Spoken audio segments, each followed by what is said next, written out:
Periyava Sharanam, Glimpses from Sri Mahaperiyava's Life History, Volume 2, Chapter 9, The Beginning of 21-year-long Travels, 1919 to 1939, Year 1923 continued. Visit to Nerur. After completion of the Tatanka Pratishthai event, Mahaperiyava travelled through several villages to Karur.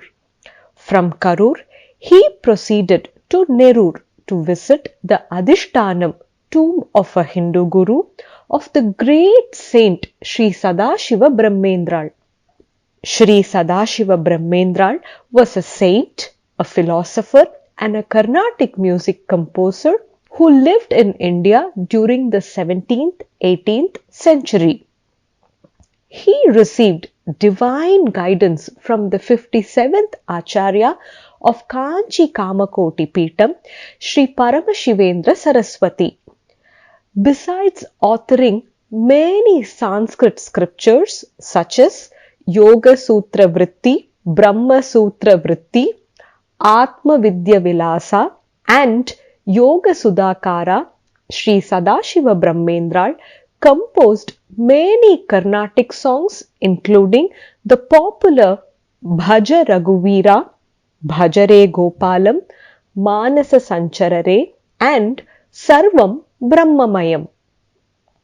In addition, he wrote a book, Guru Ratna Malika, describing the history of the Acharyas of Kamakoti Peetham up to his guru Paramashivendra. In this remarkable book, he has included a description of some of the Indian kings and poets. Following his guru's path, this great quiet saint controlled his senses and wandered around as an avaduta without any clothes in Kaveri river banks, sand dunes and bushy tree areas, generally out of human sight. While he was wandering in the forests of Pudukottai, Raja Vijayaraghunatha Tondaiman, the king of Pudukottai, spotted him and requested him for Upadesha mantra. Brahmendral wrote the mantra on the sand. The king picked up the sand and placed it in his royal puja room for worship. It is said that Brahmendral appeared simultaneously at several places and performed many miracles. One day, the saint called his disciples and told them, after a few days, a Brahmin brahmachari, bachelor from Kashi, now Varanasi, will bring a Shivalingam. On the day of his arrival, I will relinquish my body. You should bury me and make a samadhi tomb at Nerur, grow a vilva tree near it and install the Shivalingam brought by the Brahmin youth. Events took place exactly as per his instructions. Mahaperiyava stayed in Nerur for about a week.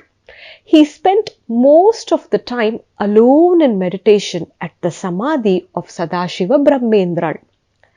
Mahaperiyava helps resolve Abhishekam dispute. Most Hindu temples have tall gopurams, towers. These gopurams are built tall so that whenever a person looks at them, he is reminded of God at least for a moment. When the gopurams become old, they have to be repaired at periodic intervals and restored to good condition. There are certain rules laid down in the Shastras and Hindu theology to sanctify the repaired gopurams. The sanctifying ceremony for the gopuram is called Kumbhabhishekam. Kumbha refers to the crown on the gopuram. Abhishekam is the ritual sprinkling of water. In Kumbakonam, a wandering sannyasi called as Padagacheri Swamigal was well respected by the local people. He belonged to the Velana community. Holding a small brass pot, he used to collect small coins as donations. People contributed liberally to him as they believed the money was for a good cause. Over time, the small collections grew to a substantial amount. The aging gopuram of the local Sri Nageshwara Swami temple caught Patakacheri's eye.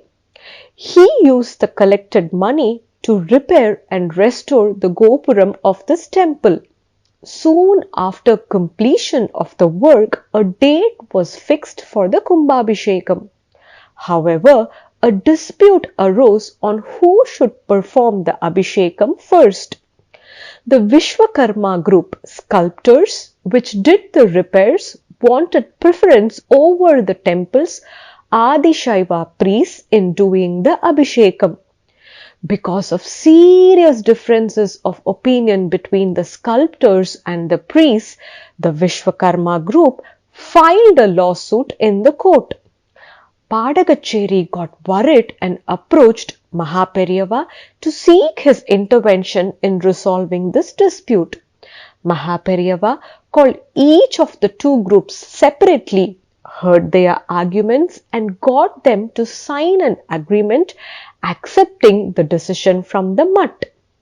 Both the groups submitted this agreement to the court as part of the lawsuit. This greatly relieved the stress and responsibility of the judge. The judge agreed to accept Mahaperiyava's decision as the judgment in this case. Mahaperiyava conveyed to the court that Shastras do not raise any particular objection to the first Abhishekam performed by the Vishwakarma group at Kumbhabhishekam ceremony.